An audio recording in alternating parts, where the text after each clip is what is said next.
Son la 1:23 de la tarde y tenemos una importantísima entrevista porque es verdad que saltaron varios temas relacionados a la salud, al sistema de salud privada, pero no todos estos temas han sido resueltos. Vamos a decirlo además de una manera sincera.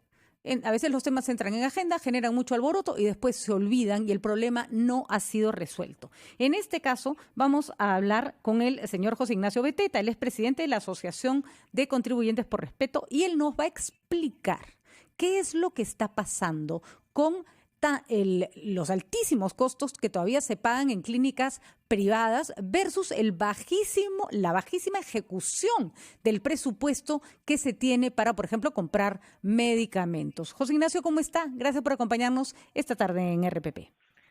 Hola, Patricia, buenas tardes. Sí, efectivamente en la Asociación de Contribuyentes del Perú analizamos la ejecución del presupuesto, en verdad, todos los meses, con un reporte de ejecución presupuestal de varios sectores, pero ya con el tema del COVID prácticamente lo estamos haciendo semanalmente. Uh-huh. Y más allá, pues efectivamente, ya la crítica por la crítica, lo que hemos notado es que hay un problema que resolver en el sistema de contrataciones y compra del sector salud, pero de manera urgente, y yo creo que más bien el Congreso podría ponerle el foco a eso, hablando un poco de la noticia anterior que estabas evaluando, analizando, porque sí es importante evaluar qué es lo que está pasando en los tres niveles, en el gobierno nacional, en los gobiernos regionales y en los gobiernos locales. Nosotros al día de hoy, porque hemos actualizado las cifras hoy mismo, y no ha cambiado mucho en términos de promedio. El Estado en su conjunto no ha ejecutado más del 35% del presupuesto COVID, que es de aproximadamente 10.000 millones de soles. Uh-huh.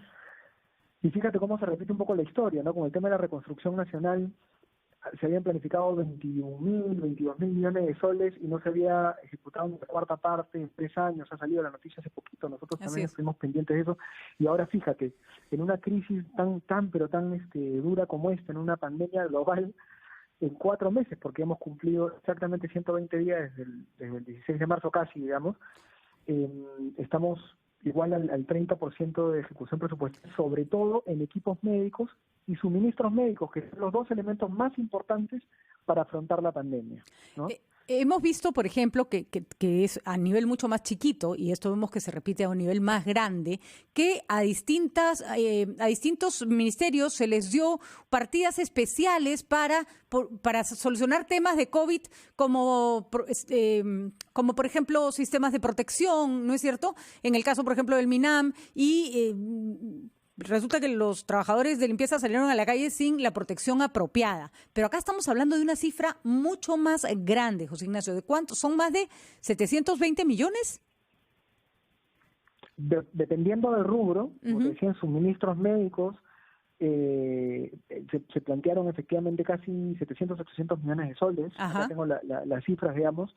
Y como tú bien dices, hay unos rubros que se han dividido para cada entidad pública, para cada Uh-huh. entidad estatal, pero hay algunas que las ha asumido directamente el Ministerio de Salud. O sea, el órgano de compra del Ministerio de Salud, que es el CENARES, centralizó una gran cantidad de estas compras. Y aún centralizándolas, ha tenido muchos problemas para poder ejecutar su presupuesto, Uh-huh. ¿no? Entonces, ¿Y en qué aspectos, por ejemplo, en qué no se está gastando? Porque es casi criminal que haya recursos en este momento y que no se esté gastando en lo que se necesita. ¿Qué aspectos han quedado descuidados? Mira, hay varias cosas que decir acá. Lo primero es, los gobiernos regionales se han comportado de manera distinta, y entrando un poco a las regiones, porque es lo que a la gente le interesa. Nosotros lo que hicimos fue evaluar las regiones que más prevalencia del virus tenían y ejecución presupuestal. Uh-huh. Y los que tienen más prevalencia, casi todos los que tienen más prevalencia, por ejemplo Arequipa, por ejemplo Huánuco, San Martín, Junín, son los que menos ejecutan, de los que menos ejecutan. Increíble. ¿No? Entonces ahí te das cuenta, digamos, cómo no hay una priorización y un sentido de urgencia, ¿no? Uh-huh. Pero luego el otro asunto que llama también la atención es que hay muchas demandas de como tú mencionabas, de compras que no se hacen, de compras que demoran mucho, o también, ojo, de corrupción al interior de las compras. Así es. Nosotros, como asociación de contribuyentes, recibimos esas llamadas, esos mensajes, y no nos toca hacer la denuncia, porque eso tiene que pasar por los canales de la Contraloría directamente, pero te dicen, oye, mira, empresas que no tenían experiencia en temas médicos ahora están implementando hospitales de campaña. Y les pregunto, ¿por dónde pasa ese presupuesto? No, ese presupuesto está pasando por reconstrucción con cambios. Y yo digo, pero ese presupuesto está por COVID, es que más fácil sale por allá. Y entonces, en Mesalud, perdonen también, nos llaman y nos dicen, oye, José Ignacio, estas empresas nuevas que no tienen experiencia se están haciendo millonarias. Y así te van reportando qué es lo que está pasando abajo, en la cancha. Y yo creo que allá hay como tú dijiste al inicio, las cosas que se están quedando en el aire, que no están siendo analizadas, son las que realmente cuestan vidas, ¿no? Así es. Entonces, hay que ponerle el ojo a esos detalles y a esos problemas concretos, ¿no? Por ejemplo, la compra de suministros médicos. Hemos tenido informes, porque acá nos llama la gente, José Ignacio, acá no hay filtro, acá nos llaman los ciudadanos a contarnos sus dramas. Muchos de ellos tienen que salir a comprar medicamentos a la calle carísimos, otros van recorriendo farmacia, de farmacia en farmacia, eso cuando están en el sistema público. Cuando están en el sistema privado, son sujetos de unos precios absolutamente inverosímiles, ¿no es cierto?, que cobran las clínicas. Entonces, y uno ve que no se ha ejecutado el presupuesto para la compra de medicamentos o para la compra de suministros médicos y dice, ¿por qué?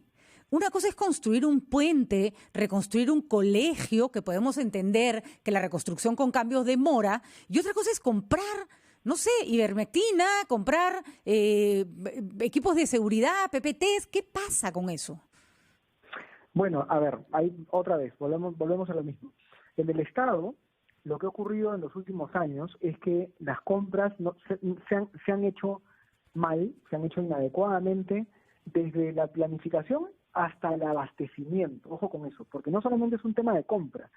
El Senares puede comprar, y ha ocurrido que hemos hablado con ellos, que el MINSA compra, pero luego, por la ley de descentralización, Patricia, acuérdate que los gobiernos regionales se hacen cargo de la salud en sus regiones. Así es. Entonces, el MINSA pone a veces las medicinas en el almacén del hospital regional de X, Ica, Lambayeque, Piura, el que tú digas, y luego resulta que el gobierno regional ya no los distribuye a los demás establecimientos de salud y a las postas médicas, que son las primeras redes de atención.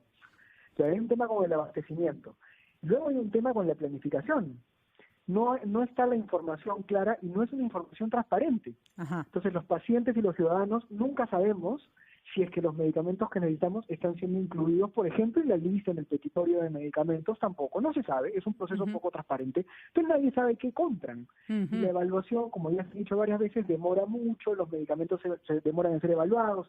Entonces fíjate, en la evaluación, en la contratación y en la compra, y en el abastecimiento, en los tres espacios, eso hay que decirlo, lamentablemente todos esos procesos y el personal que está a cargo de eso es muy burocrático, se ha engrasado mucho, se ha vuelto muy pesado, y ya ni los mismos funcionarios pueden salir de eso, ¿no? Vamos a seguir conversando contigo, José Ignacio, en otras oportunidades, porque este seguimiento que están haciendo ustedes es fundamental. La burocracia es la burocracia, pero en momentos como este no nos los podemos permitir. Y debieron haberse buscado mecanismos, o todavía se pueden buscar mecanismos que hagan más célere y más eficiente estas compras.